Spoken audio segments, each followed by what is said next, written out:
Estimados estudiantes, bienvenidos a este video en el cual hablaremos sobre la expansión en multipolos eléctricos. Para comenzar, diremos que la expansión en multipolos eléctricos es una técnica de aproximación mediante la cual se puede determinar el potencial eléctrico, el campo eléctrico, la energía, entre otras cantidades. Para desarrollar esto, vamos a comenzar con algunos aspectos básicos. Tenemos que todos los cuerpos están formados de partículas cargadas.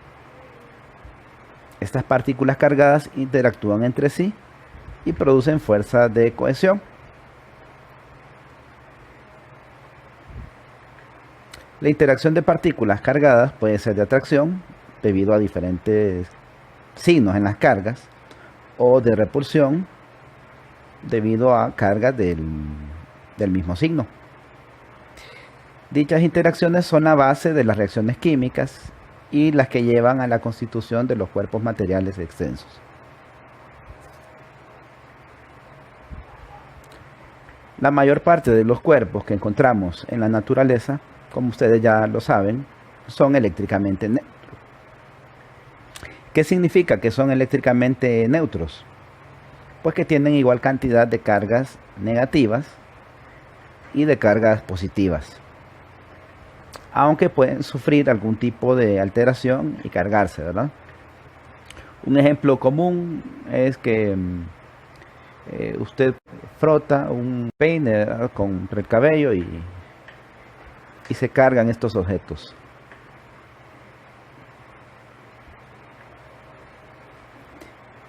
Independientemente de que tenga carga neta o no, a un observador que se encuentra bastante alejado del objeto, el objeto le parecerá un objeto puntual, con una carga eléctrica igual a la carga neta. Y además podría notar algunas variaciones en el potencial al ser comparado con el potencial de una carga puntual. Dichas alteraciones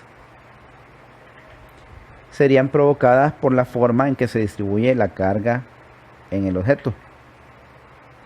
Es decir, que si estamos lo suficientemente alejados de determinada distribución de carga,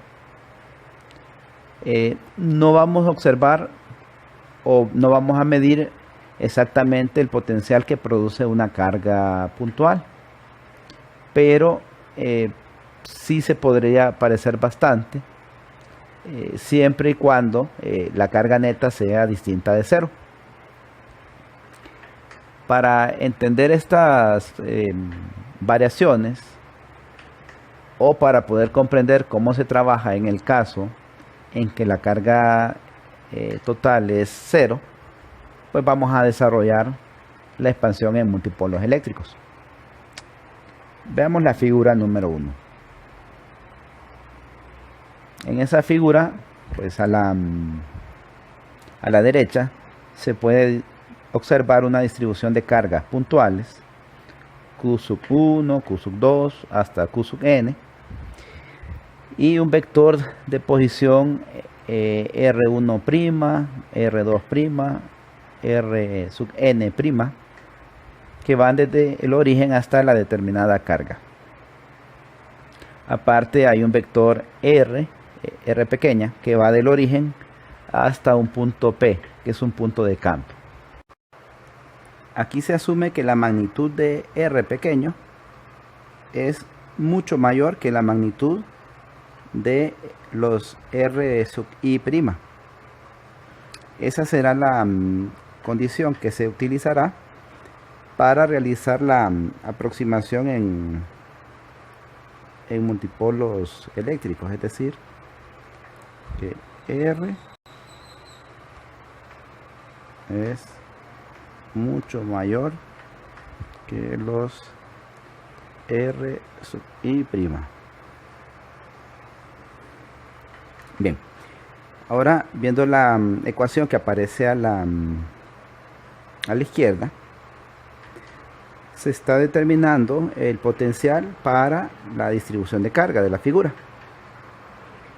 donde ese potencial es 1 sobre 4 pi epsilon sub 0 multiplicado por una sumatoria de las cargas I entre el vector de posición relativa, que es la resta que aparece ahí, ¿verdad? Como valor absoluto, o sea, es la magnitud del vector de posición relativa.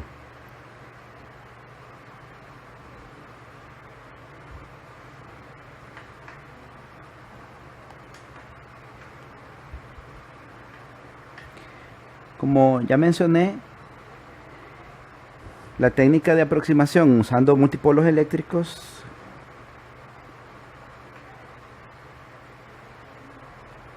es una técnica en la cual podemos determinar el potencial eléctrico, el campo eléctrico, la energía, podría encontrarse una torsión y otras cantidades para puntos que están muy alejados de la distribución de carga. La ventaja de esta técnica la vamos a poder analizar una vez que estemos resolviendo determinados problemas y que calcular el potencial eléctrico nos parezca bastante complicado, debido a que no podríamos utilizar ley de Gauss para encontrar campo y posteriormente potencial, o por medio del cálculo directo del potencial aparezca una integral que no sepamos cómo resolverla o que nos parezca bastante difícil de resolver. Otras alternativas a utilizar multipolos eléctricos puede ser utilizar métodos numéricos. Sin embargo, pues aquí solo vamos a trabajar con los multipolos.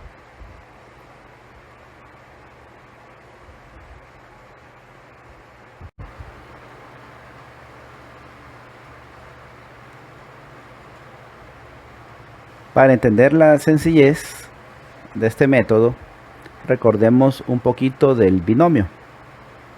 Tenemos ahí en la ecuación de arriba a más b al cuadrado, que desarrollando esto es igual a a cuadrado más 2ab más b cuadrado. Si lo desarrollamos a la 3, pues es la segunda línea, a la 3 más 3a cuadrado b más 3ab a la 2 más b a la 3. Igual tenemos a más b a la 4 y a más b a la n. Esta última línea de a más b a la n es la que nos va a servir para poder utilizar el desarrollo en multipolos eléctricos de manera más sencilla. Si hacemos el desarrollo, el primer término sería un a a la n. Notando los resultados superiores, vea que el que iba elevado a la 2, el segundo término es 2ab. El que iba elevado a la 3, el segundo término es 3a cuadrado b. El que iba elevado a la 4, pues es 4a a la 3b. Entonces, en todos los casos, el mismo exponente es el coeficiente que aparece acompañando al segundo término. Como en este caso el exponente es n, entonces aparece ese n multiplicando. El a, pues ya no está la n, sino que sería un número menos el exponente, o sea, a a la n menos 1, y aparece b. Veamos el siguiente término, cómo se saca. Bueno, es relativamente sencillo. Esto puede ser que se le haga más familiar si recuerda de cálculo la serie de Taylor. Bien, el siguiente término es n por n menos 1 sobre 2. O sea que básicamente se ha multiplicado el coeficiente n por el exponente que tiene a, que es n-1. Y como estamos trabajando con el segundo término, dividimos entre 2, que es esa posición. Ahora a pierde en el exponente otro 1, o sea, es n-1 menos 1 nuevamente, o sea, a la n-2, y b pues suma en 1 el exponente, sería un b a la 2. Se va repitiendo este procedimiento y aparecen los términos. Veamos por ejemplo con el a más b a la 3. Si hacemos eso, vámonos al segundo término.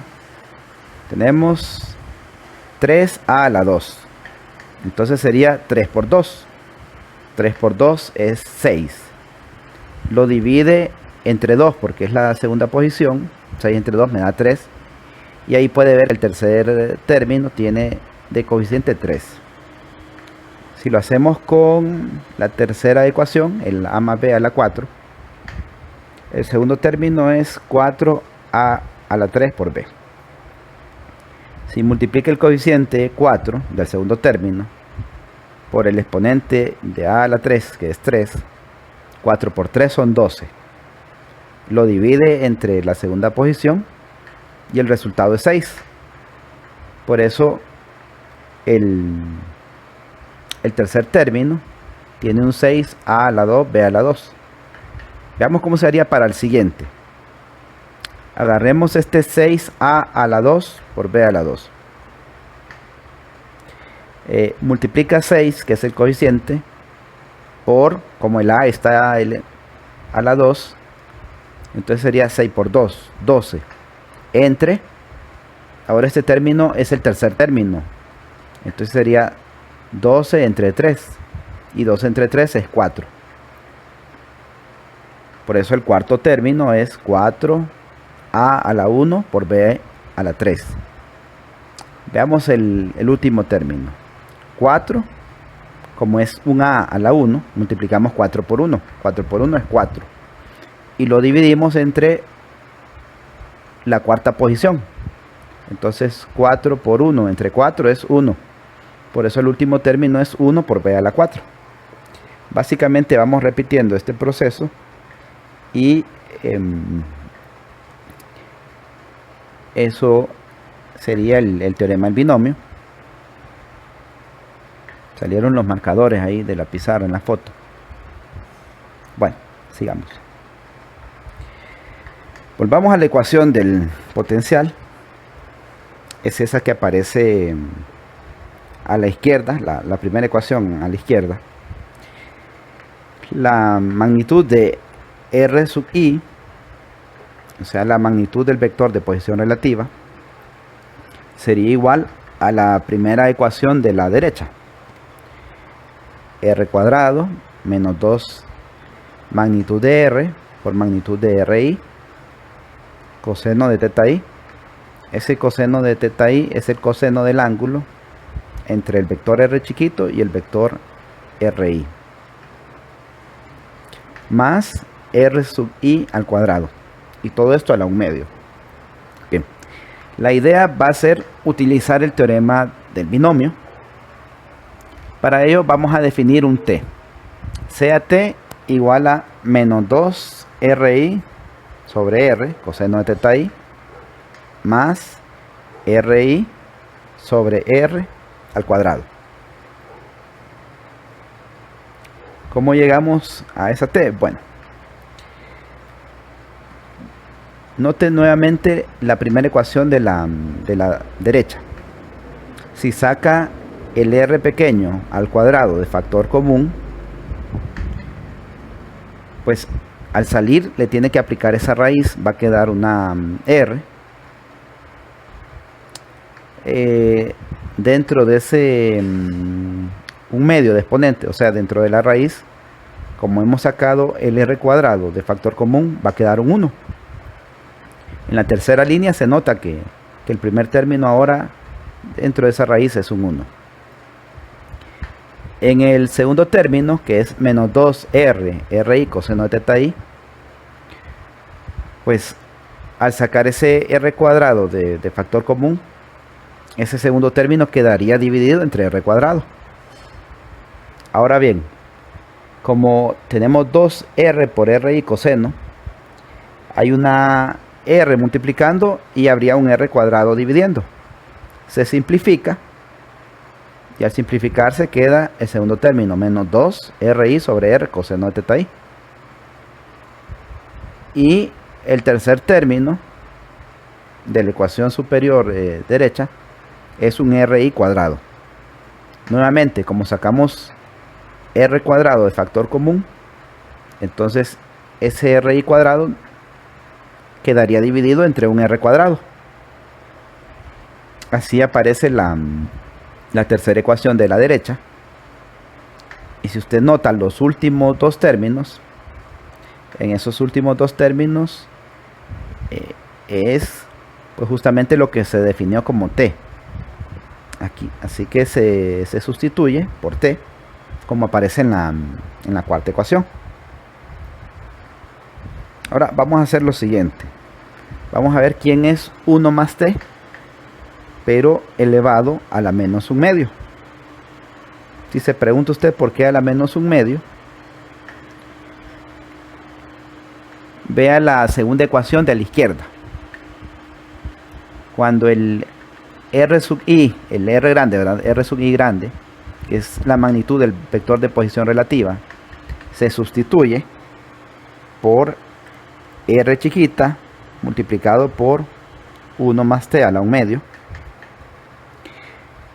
También podríamos colocar ese 1 más t en la parte superior, solo que quedaría a la menos un medio. Otra vez, si en la segunda ecuación de la izquierda colocamos ese 1 más t en el numerador, entonces al colocarlo en el numerador debería estar a la menos un medio.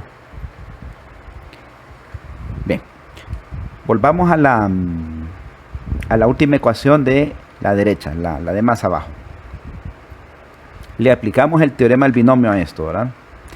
Es decir que el 1 es A y el T es B. Entonces A se eleva al exponente, que es menos un medio. Luego el siguiente término pues solo se copia el coeficiente n. En este caso el coeficiente n que se copia es menos un medio. El 1 que es A ahora sería a la n restándole 1.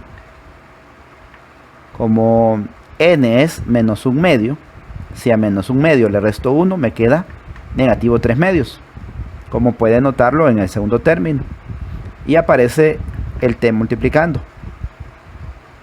En el tercer término, recuerde que tengo que multiplicar el coeficiente, que es menos un medio, por el exponente que tiene A. A es 1, ¿verdad? Entonces multiplico menos un medio por menos 3 medios. Eso me da positivo 3 cuartos. Y luego se divide entre 2, que es la posición del segundo término. 3 cuartos entre 2 son 3 octavos. Por eso copiamos como coeficiente 3 octavos. 1 elevado, ahora le tengo que restar 1 al negativo 3 medios. Si le resto 1, me queda negativo 5 medios por t. Ahora estaría t a la 2 y así siguen los términos. Si usted recuerda, RI como magnitud es mucho menor que R pequeña como magnitud. Así que aquellos términos donde tenga RI sobre R a la 2 o RI sobre R a la 3 o términos de mayor orden, los voy a despreciar porque, repito, RI es mucho más pequeño que R. Así, si usted nota la aproximación, solo nos quedamos con 1 más RI sobre R coseno de teta I. Eso lo he sustituido justamente en la tercera ecuación de la izquierda para el potencial. Es decir que 1 más t a la negativo un medio que estaría multiplicando a lo demás, a la sumatoria de cargas entre 4pi epsilon sub 0 r pequeña, se sustituye por 1 más RI sobre R coseno de teta i.